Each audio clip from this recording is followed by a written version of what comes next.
Sir जी, मुझे ये जानना था, अगर कोई ताजिर ये कहता है कि भाई MRP maximum retail price to the एक कोई आइटम का है, मैं उससे ज्यादा ज्यादा में बेचूंगा, तो क्या वो हलाल है हराम है?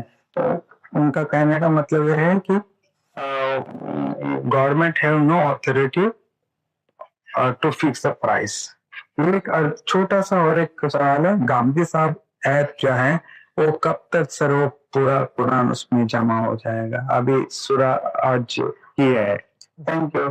जी, ये जो भी शख्स दावा करता है कि रियासत को हक नहीं है किसी चीज़ की कीमत तय करने का, वो जिस रियासत में रहता है, अगर रियासत ने वहाँ पर कोई कानून बनाया हुआ है तो उस शख्स को ये तो इख्तियार है कि उस कानून पर तनकीद करे कि फ्री मार्केट इकॉनमी होनी चाहिए और किसी चीज़ की प्राइस नहीं तय करनी चाहिए और कोई रेगुलेटर नहीं होना चाहिए। लेकिन अगर कानून मौजूद है तो गलत आपकी नज़र में होने के बावजूद उस पर अमल दरामद शरई लिहाज से लाजिम है।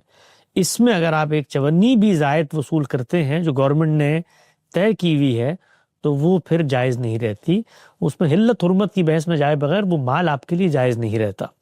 यानी वो हुर्मत का कौन सा दर्जा होता है, खालिस हराम हो जाता है, वो आपका उज़र है, वो अल्लाह के सामने आदमी पेश करेगा। लेकिन दीनी लिहाज से एक चवन्नी भी जायज़ लेना जायज़ नहीं होगा अगर कानून बना हुआ है। कानून से आपका इख्तलाफ है, उसका इजहार करें, लेकिन जब तक वो कानून है उस पर अमल दरामद करना लाजिम है। अगर कानून कहीं नहीं है तो उसमें फिर इखलाकी हिदायत हैं कि आप लोगों की ज़रूरत से फ़ायदा मत उठाएं, उनके ऊपर ज़्यादती मत करें। चीज़ों की जाहिर बात है, चीज़ें लोगों की ज़रूरत है और कीमत दुनिया के अंदर तय कैसे होती? डिमांड सप्लाई से। तो एक चीज़ की सप्लाई कम है, डिमांड ज़्यादा है, तो उसको फिर लोग मैनिपुलेट करते हैं। तो हमें इससे भी रोका गया है कि हम लोगों के साथ इस तरह की जो हमारी नफ्सियात है वो पैसा ईंटने की नहीं होनी चाहिए।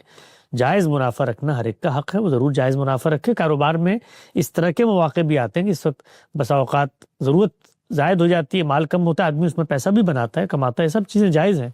लेकिन पूरा इक़दाम करके लोगों की ज़रूरत से फ़ायदा उठाना, ये हमारी जो दीनी अखलाकियात हैं उनमें जायज़ नहीं है। बाकी गामदी साहब के जो कुरान मजीद की वीडियोज़ हैं वो सिलसिला चल रहा है, हर हफ्ते वो पढ़ाते हैं।